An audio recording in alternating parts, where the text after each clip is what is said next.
Bonjour et bienvenue sur le podcast Explore Japon, le podcast qui explore le Japon sous toutes ses coutures. Des conseils voyage, de la culture ou bien de la vie tous les jours en passant par l'apprentissage du japonais, partons ensemble une fois par semaine pour ce magnifique pays qu'est le Japon. This is the sound of silence. Et oui, bonjour Simon et bonjour Garfinkel. Non, on va pas parler cette semaine des fans japonais de ce groupe des années, je sais pas en fait, mais on va dire que Simon and Garfinkel, ça reste quand même très intemporel.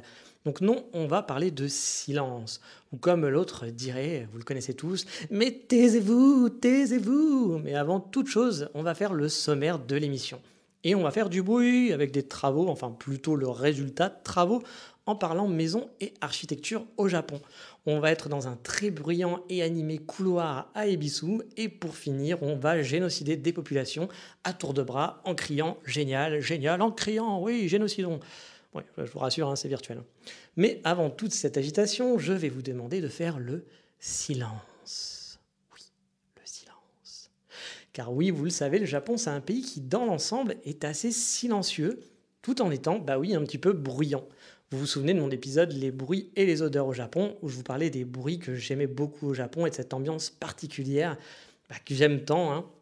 Mais il y a aussi le Japon, c'est aussi le silence et le calme dans mon esprit et dans ma tête et dans ce que j'ai vécu sur place. Et encore plus particulièrement aujourd'hui, oui. Parce qu'à la base, je devais vous faire un épisode balade sur Tokyo.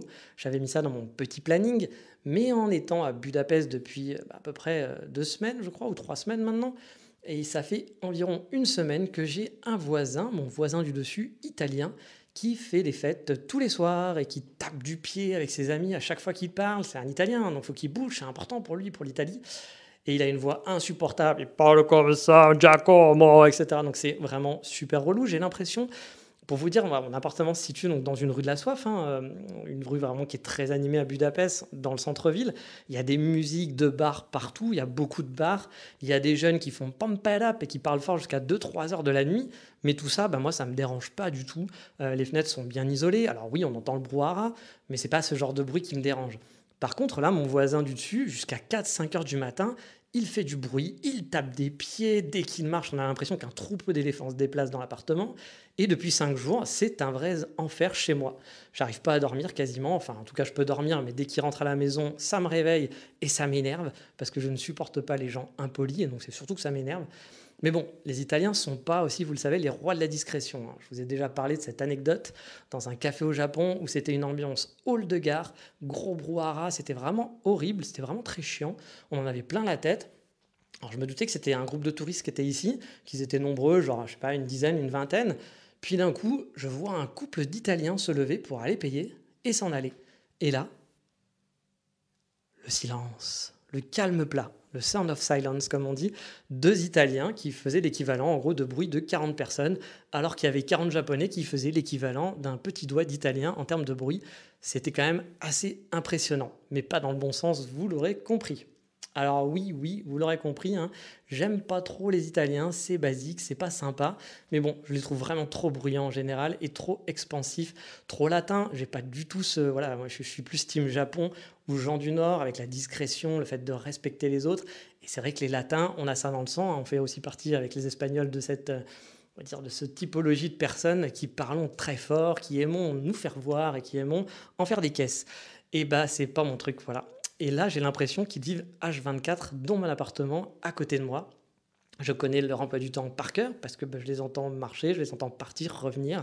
Il y a toujours 600 personnes qui viennent dans son appartement jusqu'à 4 heures du mat, et ça parle, et ça tape du pied. Et ils m'empêchent du coup de dormir. Et donc du coup, quand on ne dort pas bien, on est un petit peu vénère.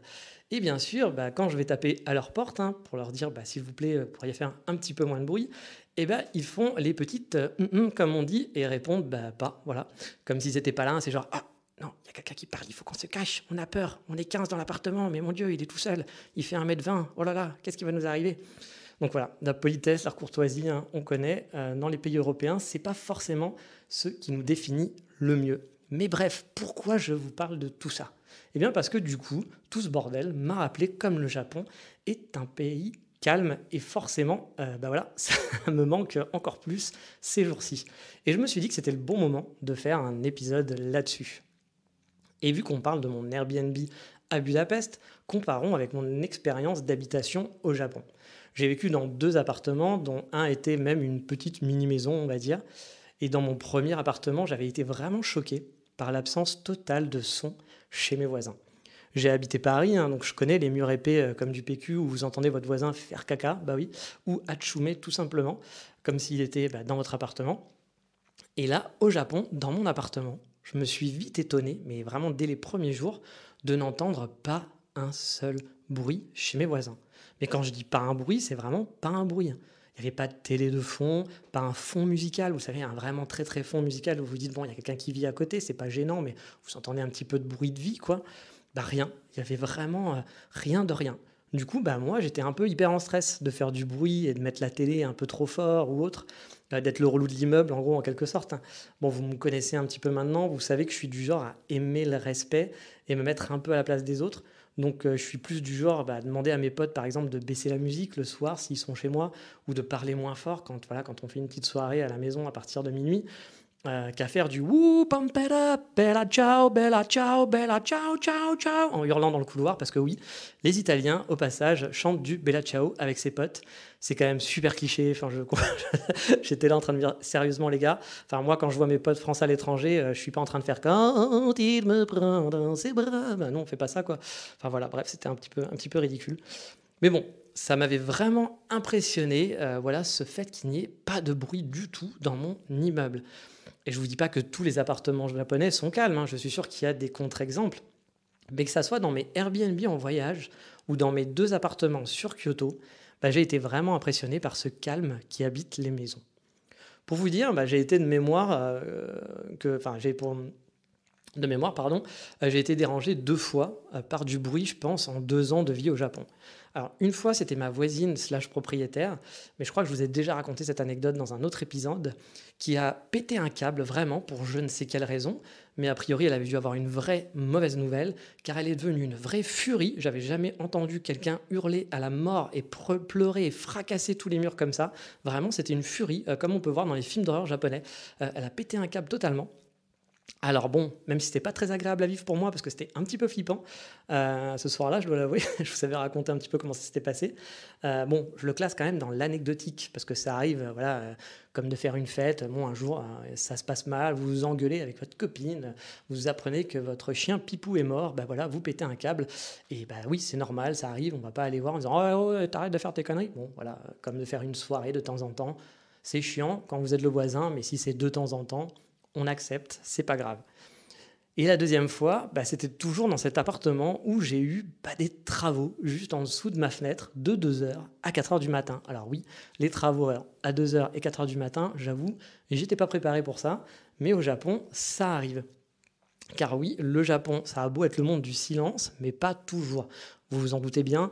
Et pour les travaux, ils peuvent être pires que chez nous pour le coup. Les travaux la nuit ou le dimanche matin, c'est pas impossible au Japon, ça arrive. Et si vous avez de la chance et vous vivez à côté d'un gros chantier, ça peut être plus l'enfer qu'en France, je pense. Mais bon, tous les travaux aussi ne sont pas H24 et 7 jours sur 7, hein. Moi, j'ai déjà vu des travaux qui s'arrêtaient le dimanche, qui étaient même le samedi. Mais ça arrive parfois, effectivement, que le japonais, le dimanche, c'est pas jour du Seigneur où on se repose. Non, ça peut être quand même le jour des travaux. Donc, ça peut être un petit peu chiant, surtout quand ça arrive entre 2h et 4h du matin. Mais bon, là aussi, comme je vous le dis, en 2 ans, c'est les seuls problèmes sonores que j'ai eus dans mes appartements. C'était vraiment très anecdotique. Mais c'est clair que la vie en communauté, de toute façon, au Japon, est vraiment différente. Vous le savez, au Japon, on va respecter au mieux ses voisins. On essaye de ne pas déranger. Par exemple, j'ose pas imaginer mes amis italiens, là, mes voisins italiens du dessus, dans un appartement à Kyoto, parce que les pauvres japonais, ils ne comprendraient pas ce qui se passe, hein, vraiment. Il y aurait un truc, ils se diraient, mais qu'est-ce que c'est que ça, quoi? C'est la guerre, je sais pas. Parce qu'effectivement, c'est le monde du silence au Japon. Encore une fois, hein, ça peut arriver, vous pouvez peut-être tomber sur un japonais bruyant, il doit y en avoir, mais dans l'ensemble, vous le savez, les japonais font attention à leur image dans la société. Donc on ne doit pas déranger, on ne doit pas sortir du lot, on ne doit pas être comment on appelle ça, la bête noire, enfin c'est pas la bête noire, mais je ne trouve pas le mot, vous m'avez compris, du groupe. Donc il faut essayer de moins être visible. Voilà, on est le plus invisible possible, et donc on essaye de ne pas faire de bruit, de ne pas déranger. C'est comme ça le Japon. Mais il n'y a pas que dans les appartements, en gros, où c'est bah, voilà, le monde du silence et où le calme règne. Non, il y a un autre endroit, moi, que j'aime beaucoup pour ça, c'est les trains locaux. Alors, les trains locaux au Japon, pour moi, c'est vraiment tout un poème, hein. J'en parlais il y a peu avec un ami et honnêtement, ça nous manque énormément, nos voyages en train local. Alors, quand je dis voyage, hein, on traversait pas le Japon en train local, hein, mais juste d'aller à Osaka en train local ou alors d'aller dans une petite banlieue proche de Kyoto, c'était vraiment toujours super chouette, des moments qu'on adorait. Alors, bien sûr, hein, je ne vous parle pas de la ligne JR qui fait Osaka-Kyoto en 30 minutes. Là, je vous en ai déjà parlé, hein, vous aurez plus un aperçu de l'appartement de mes voisins, donc à Budapest, à cause des touristes bah, qui sont tous excités d'être au Japon. Et puis, bah, on est latin, on parle fort. Et puis, vu que notre voisin parle fort, bah, on parle encore plus fort pour se faire écouter. Et puis, on se dispute, machin et tout, etc. Bref, on est comme ça. Donc bah voilà, ce train-là, pour l'avoir pris une fois, moi j'avais trouvé que c'était horrible. Je l'ai pris juste une fois dans ma vie et je ne l'ai plus jamais repris parce que je me suis dit, c'est pas pour ça que je suis au Japon, voilà, c'est pas pour cette ambiance-là que je suis au Japon. Et heureusement, pour faire des Kyoto-Osaka, vous avez 4 compagnies ou 3, je sais plus, qui font, non, je pense que c'est 4 compagnies qui font le trajet Kyoto-Osaka. Donc vous pouvez prendre un train un petit peu plus local, on va dire, dans tous les sens du terme, et qui est bah, dans une ambiance qui va être totalement différente. Bon, alors bien sûr, quand je parle des trains locaux, on va éviter de les prendre en heure de pointe tous les jours, car là, forcément, bah, ça va être un peu moins joyeux, je pense, de prendre le train. Je pense que Juichi et Megumi, c'est pas genre, c'est un bonheur intense d'être serrés les uns contre les autres dans un train, voilà, et puis de se lever avec la tête dans le cul et de se taper une heure on est tous serrés et avec un peu de chance, j'aurai une place assise, forcément, hein. C'est pas la même ambiance, hein, c'est moins joyeux. Mais dans des horaires plus adaptés ou des trajets qui vont être moins bondés, pour moi, le train local, c'est vraiment un vrai plaisir. C'est calme, mais un calme qui vous fait bah, vraiment aimer le train. Personne n'est sur son téléphone en train de raconter sa vie, en train de vous faire chier, parce qu'il n'y a rien de plus horrible que quelqu'un qui parle au téléphone et qui fait... Les gens ont toujours du mal à comprendre que parler avec un ami à côté, ce n'est pas la même chose que de parler avec quelqu'un au téléphone. C'est beaucoup plus dérangeant au final, parce que vous n'avez pas l'entière conversation et que je ne sais pas pourquoi, mais le cerveau humain, en tout cas le mien et celui de pas mal d'amis pour en avoir discuté, est beaucoup plus dérangé par quelqu'un qui va parler au téléphone alors qu'il va parler aussi fort que quelqu'un qui va parler à côté avec son ami. C'est beaucoup plus désagréable. Et au Japon, bah, ça n'arrive pas. Les gens ne vont pas appeler au téléphone à l'intérieur du train ou vraiment très très rarement. Moi, je l'ai vraiment rarement vu. À chaque fois que j'ai pris le train, je n'ai pas souvenir d'avoir vu quelqu'un dégainer son téléphone et parler, peut-être une fois. Allez, peut-être une fois, ça a dû arriver, mais c'est tout. Vous n'avez pas aussi la personne qui va être en train bah, d'écouter de la musique sur ses haut-parleurs ou alors avec un casque très très fort qui le partage à tout le wagon, ou même les discussions, comme je vous le disais, avec votre ami à côté en parlant très fort. Au Japon, je l'ai rarement vu. Ça arrive que des gens parlent, souvent des jeunes, des petits jeunes écoliers ou choses comme ça qui vont être un petit peu plus bruyants que la moyenne. Mais dans l'ensemble, les gens sont vraiment très très calmes quand ils sont bah, dans le train, comme un petit peu partout au Japon. Franchement, le train local au Japon, c'est limite le deuxième lieu où on dort le mieux au monde après son lit. Il y a une ambiance calme, reposante, et c'est pas rare justement de se laisser porter et s'endormir dans un train japonais au son des rails qui avancent. Et franchement, c'est vraiment cool. Et on voit souvent des photos de Japonais totalement avachis, en train de baver sur son voisin, etc. Mais on comprend, parce qu'il y a déjà la sécurité, donc on sait qu'on ne va pas se faire voler des affaires ou quoi que ce soit. Et puis, il y a cette ambiance tellement calme qui fait que bah, vous êtes bien, et bah, le bruit des rails, ça vous berce. Et il n'y a pas des gens qui vont parler très fort ou qui vont vous empêcher. Du coup, si vous ne mettez pas votre musique pour pas vous... on va dire vous empêcher, parce que souvent on fait ça en France aussi, on va mettre sa musique parce qu'on aime écouter de la musique, mais aussi pour un peu s'empêcher des bruits extérieurs, se protéger des bruits extérieurs. Bah là, on n'est pas obligé parce qu'il n'y a pas de bruit. Donc du coup, c'est vraiment super calme. Et bah voilà, on s'endort très facilement. Moi, j'adore cette ambiance. En plus, avec les décors par la fenêtre, les jolis Megumi, bah oui, ça fait pas de mal de regarder de temps en temps. Le son des rails et ce silence, ce côté apaisant, c'est pour moi un moment privilégié, un moment que j'adore. Prendre le train local au Japon, pour moi, ça fait partie de mes top plaisirs vraiment sur place. En France, par exemple, j'ai aucun plaisir à prendre un train, hein, de quel qu'il soit, hein. Je vais pas vous dire: «Ah chouette, on va prendre le train». Je veux dire, oui, c'est un moyen de transport, ça me permet d'aller dans un point A à un point B. Il y a des trains qui sont plus ou moins sympas que d'autres, hein, forcément, qui vont être plus ou moins bondés, qui vont être plus ou moins jolis, qui vont être plus ou moins le bordel, hein, parce que, bah, j'ai déjà fait des trains avec, les mecs qui écoutent tous leur musique à fond dans le train, qui parlent comme de ouf, tout est tagué et cetera dans la banlieue parisienne, hein, ça arrive assez régulièrement. Bah, ça vous fait pas rêver, voilà. Alors qu'au Japon, on est dans une ambiance qui est totalement, mais alors totalement différente. C'est un vrai plaisir, c'est chouette. On est content de prendre le train. Alors, bien entendu, la vie en ville, dans les gros hypercentres aussi, vu qu'on a pris le train, on va aller en ville, il est animé, hein. Mais baladez-vous par exemple à Kyoto le soir à 21 h en dehors de l'hypercentre, c'est calme, il n'y a pas un bruit. Les balades nocturnes dans Kyoto, c'était un de mes kiffs ultimes, avec la pénombre, les lumières qui sortent des maisons, cette ambiance qui est super calme, super sereine, c'est agréable ce silence. Avec mon binôme, on a fait des balades la nuit à discuter à voix basse, hein, bien sûr, dans les rues de Kyoto et se promener dans cette ambiance, mais vraiment apaisante. On allait souvent un peu au hasard, de petite ruelle en petite ruelle, sans trop savoir où aller, voilà, sans trop savoir où on allait tomber. Et c'est ça aussi la magie du Japon, pouvoir marcher sereinement la nuit, n'importe où. Et là où le silence pourrait être, bah, un petit peu écrasant, on pourrait faire un petit peu peur, ici c'est vraiment agréable au final. Même à Tokyo, bien sûr, bon, vous avez des coins comme Shibuya, où vous allez avoir de la musique criarde, mais baladez-vous à 10 minutes à peine de Shibuya, comme je vous l'ai déjà dit plein de fois, vous serez dans un petit quartier résidentiel avec le chant des petits oiseaux, le bruit des enfants qui jouent. C'est pas du silence total, mais c'est un silence quand même qui est là, c'est un son qui est calme, qu'on a du mal à trouver dans les villes européennes, même dans des quartiers beaucoup moins commerçants. Paris, c'est difficile de trouver une rue qui va être très calme. On va entendre un voisin qui, avec sa fenêtre, va avoir la musique à fond. On va entendre des gens qui vont hurler dans la rue pour on ne sait quelle raison.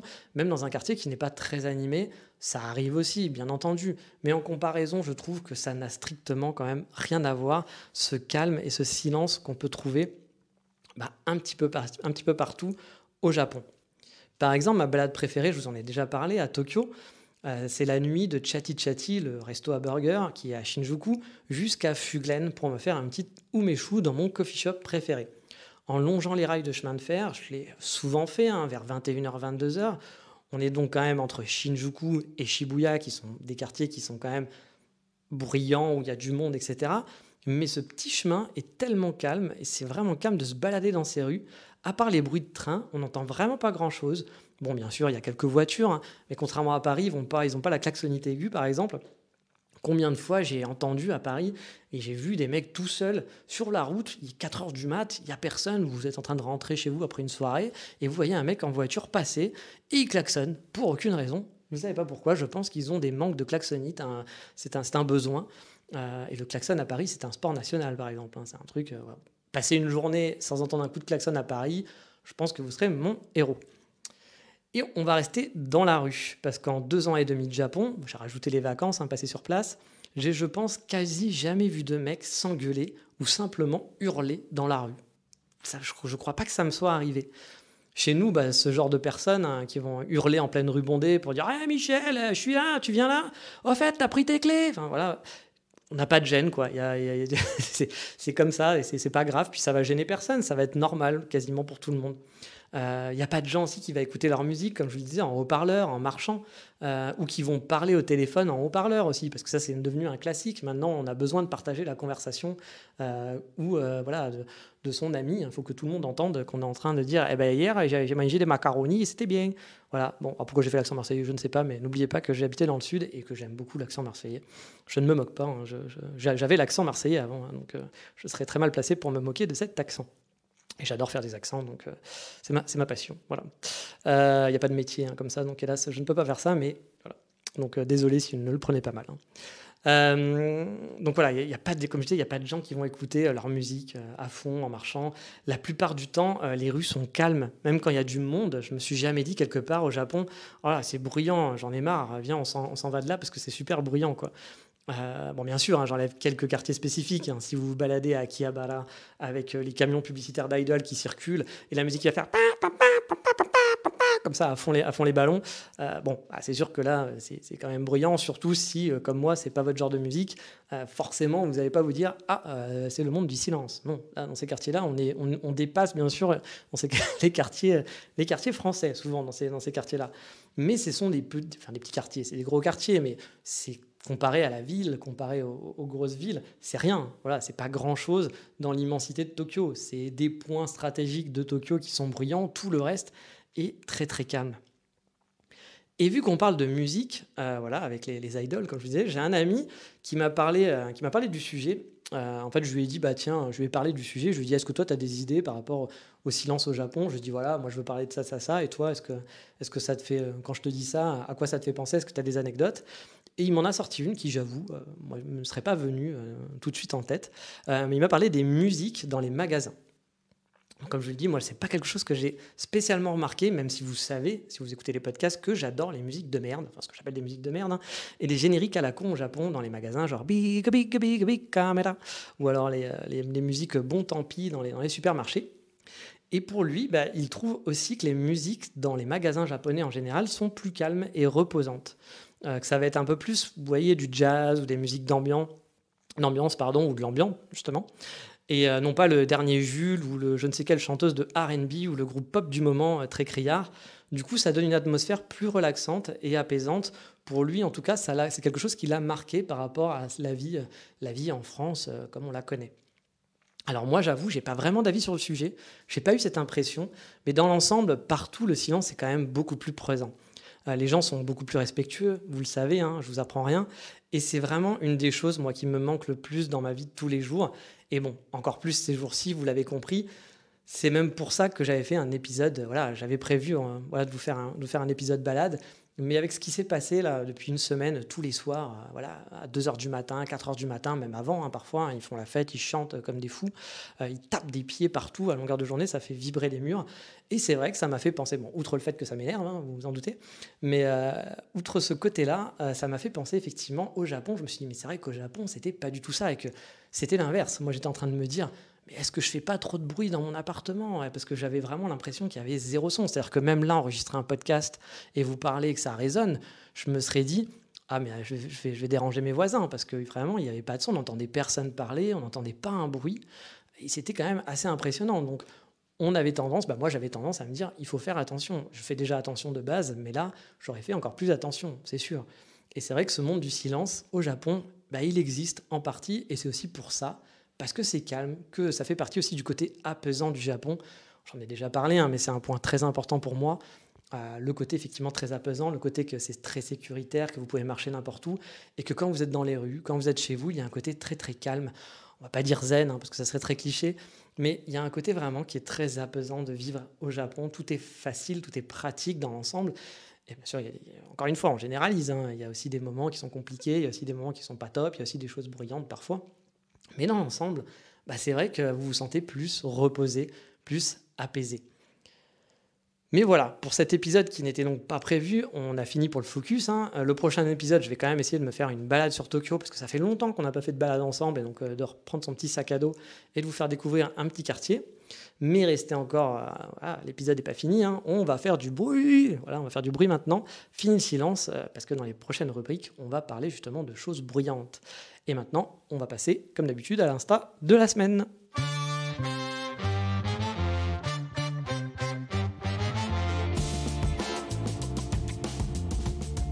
Et cette semaine, donc, on va faire du bruit. Bref, je vais arrêter avec ça. Sur Instagram, bon, enfin, le bruit dans votre tête, hein, car on va parler on va parler architecture au final, avec un compte d'un Français passionné du Japon, qui est, de ce que j'ai compris, un architecte, ou en tout cas, il adore l'architecture, et il a publié plusieurs livres d'architecture de maisons japonaises, avec de jolies photos qui met bien dans l'ambiance. Au passage, merci à Franck Mineri, un auditeur du podcast fort sympathique, qui me l'a fait découvrir, avec qui je discute de temps en temps, et que je trouve très sympa. Je lui passe un petit dédicace, voilà, on va faire comme sur le Skyrock. Je voudrais faire un dédicace à mon pote Franck. Moi, je ne le connais pas personnellement, mais voilà, j'aime bien ses photos, j'aime bien discuter avec lui, c'est quelqu'un de très sympathique, et il m'a fait découvrir ce compte et ses livres, et je le remercie. Alors sur le compte, pas de Franck Mineri, mais vous pouvez aller voir son compte aussi, hein, mais de Jérémy Souterra, on va trouver forcément beaucoup de photos du Japon, mais pas que, parce qu'il habite, je crois, à Londres. On a aussi beaucoup de photos de sa vie à Londres, etc. Il y a aussi des photos en France, il me semble, de ses voyages. On a des photos d'architecture, mais pas que non plus. Voilà. On a des photos de portraits, des photos de rue. Bref, un compte assez sympathique à suivre. Et si vous êtes fan d'architecture, les livres ont l'air très chouettes. Mais bon, ça, je les ai pas lus, donc je ne vais pas vous le dire. Je fais confiance à l'avis de Franck, qui a acheté les trois. Il y a 3 livres, qui a confirmé que ces livres étaient vraiment hyper cool et il est hyper content de les avoir. Il a acheté même, il n'y a pas très longtemps, le troisième livre. Donc, si vous êtes passionné d'architecture et de Japon, foncez voir son compte. Le compte, donc, c'est Jérémy Souterra. Et comme d'hab, le lien sera dans la description de l'émission. Mais il est temps maintenant de se perdre dans les rues bruyantes. Bah oui, on fait du bruit maintenant, on va faire ça. Dans les rues bruyantes d'Ebisu pour se mettre plein de beats, dans la rubrique Voldemort. Ouais, cette fois on le crie.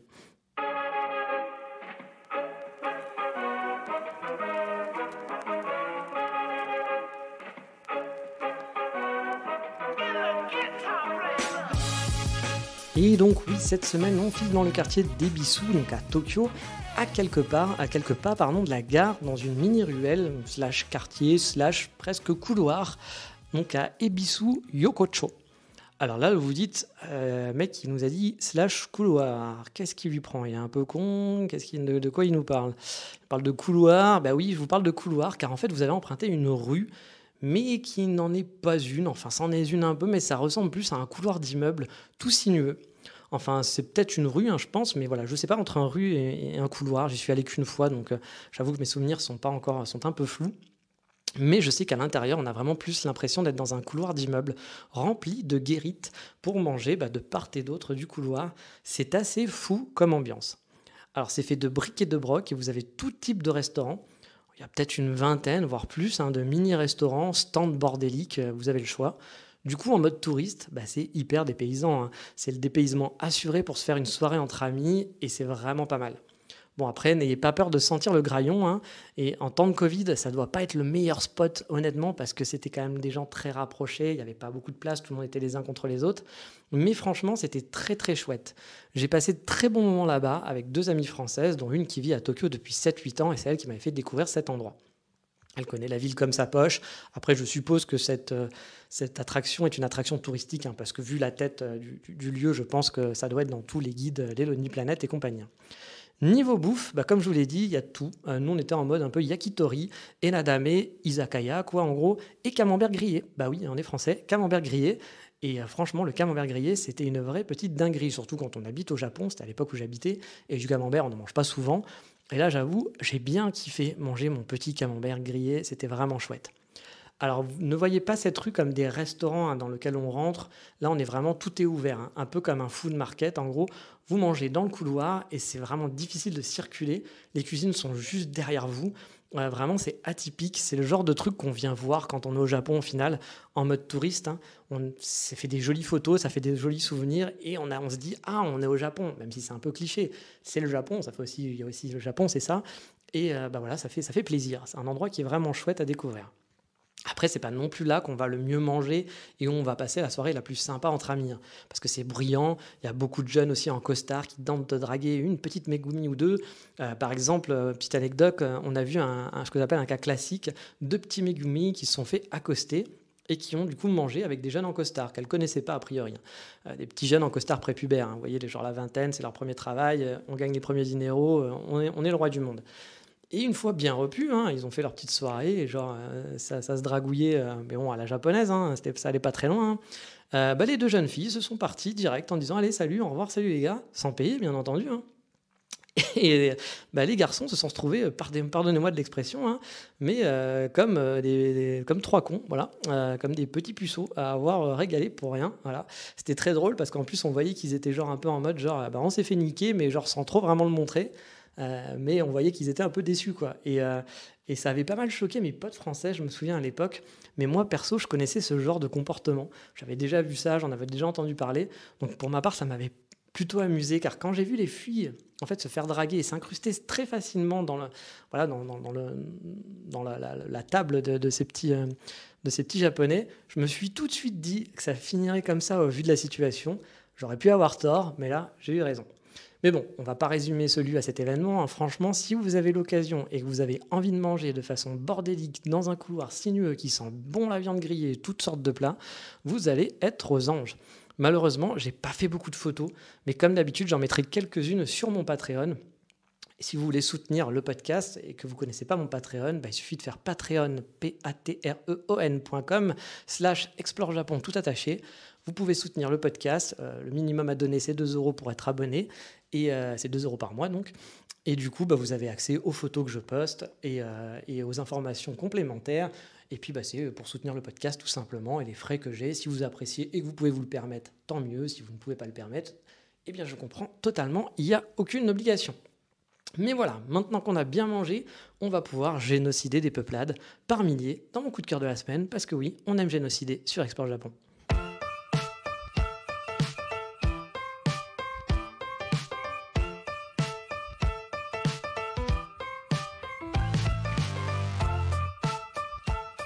Et cette semaine, donc, on va génocider. Alors non, je n'ai pas passé le cap encore avec mon voisin italien, enfin mes voisins italiens, mais ça ne serait tardé. Si vous voyez dans la presse qu'un jeune Français, enfin jeune, plus très jeune, est en prison à Budapest, je vous ferai un petit coucou sur la photo. Non, cette semaine, on va génocider virtuellement avec le jeu vidéo Humankind. Alors Humankind, c'est un jeu vidéo d'un studio français qui veut concurrencer un classique de chez classique du monde vidéoludique, j'ai nommé Civilization. Anecdote, je joue à Civilization depuis le tout premier, quand j'étais un gosse, dans les années 80-90. J'ai passé des heures et des heures sur les premiers jeux vidéo, et quand je dis heures, c'est plus des jours, un peu moins par la suite, mais tout de même, j'ai toujours joué à tous les Civilisations et ces fameux jeux dérivés, comme Colonisation, pour les fans et tous ceux qui connaissent, qui se reconnaîtront là-dedans. Alors ces jeux sont des jeux de stratégie au tour par tour. Pour ceux qui ne connaissent pas, vous devez prendre en main une civilisation des temps anciens jusqu'au futur et les développer et devenir en gros le roi du monde, rien que ça, donc soit par la guerre, soit par la science, soit par la culture. Vous avez plein de façons différentes de jouer. Vous pouvez jouer avec vos amis, vous pouvez jouer contre l'ordinateur et c'est souvent un genre de jeu qui est très sympa, qui prend du temps, mais voilà, le genre de jeu où on joue à la stratégie au tour par tour et qui est plutôt chouette. Et Humankind, du coup, c'est un nouveau venu qui apparaissait comme très prometteur, car ils ont voulu être un peu innovants sur certains aspects du jeu, dont les bases sont quand même régies par le père fondateur, Civilization. En plus, encore une anecdote, le lead designer du jeu, qui a fait toutes les illustrations, est le frère d'un de mes meilleurs amis. C'est un super illustrateur que j'ai connu quand il apprenait Photoshop, donc il commençait à dessiner, et ça me fait vraiment plaisir qu'il ait réussi dans un domaine qu'il aime, et on peut dire qu'il a vraiment du talent, le monsieur, parce que les illustrations justement dans le jeu sont vraiment magnifiques. Beaucoup de sites de jeux vidéo l'ont noté en disant que voilà, c'était un aspect du jeu, il y a beaucoup d'illustrations et c'est vraiment très très beau, ça donne une ambiance qui est un peu différente des jeux de ce type habituellement. C'est vraiment un point plaisant, mais il y en a d'autres, il y a aussi la musique qui est très très chouette, et moi j'aime beaucoup le début de partie qui est vraiment cool, qui est très rafraîchissant dans son gameplay, parce que contrairement aux autres civilisations et autres, là on explore au départ, on fait des tribus, on ne fonde pas des villes tout de suite de façon nomade, ça prend un petit peu de temps. Et j'aime beaucoup cette partie-là, malheureusement ça dure pas trop longtemps, et j'aurais aimé que cette partie dure beaucoup plus longtemps dans le jeu. Autre grosse particularité du jeu, c'est qu'on ne gère pas une seule civilisation. Habituellement, par exemple, dans Civilisation, vous allez choisir de jouer les Américains et toute la partie, vous serez les Américains, avec les bonus, parce que chaque civilisation a souvent des bonus propres. Là, à chaque changement d'air, il y a des changements d'air suivant des objectifs à atteindre, vous pouvez changer de civilisation et changer du coup l'orientation. Vous aviez pris par exemple une civilisation avec des bonus scientifiques pour commencer, et vous allez pouvoir au bout d'un moment, quand vous allez changer d'air, opter pour une civilisation plus militaire pour varier votre gameplay, et surtout les bonus se cumulent, donc vous allez vraiment pouvoir personnaliser en gros vos objectifs suivant aussi comment évolue votre civilisation et votre rapport avec les autres, forcément. Alors bien sûr c'est un peu bizarre de se dire on était les Égyptiens ou vos voisins étaient les Égyptiens et maintenant ils sont les Romains. Voilà, il dit non, t'étais les Égyptiens, pourquoi t'es les Romains maintenant? Donc c'est vrai que cet aspect du jeu peut être un petit peu bizarre, mais ça apporte un peu une certaine nouveauté qui n'est pas désagréable. Bon, après, cependant, je dois avouer que j'accroche pas totalement au jeu pour plein de petites raisons, et que mon cœur de gamer reste encore accroché à Civilization.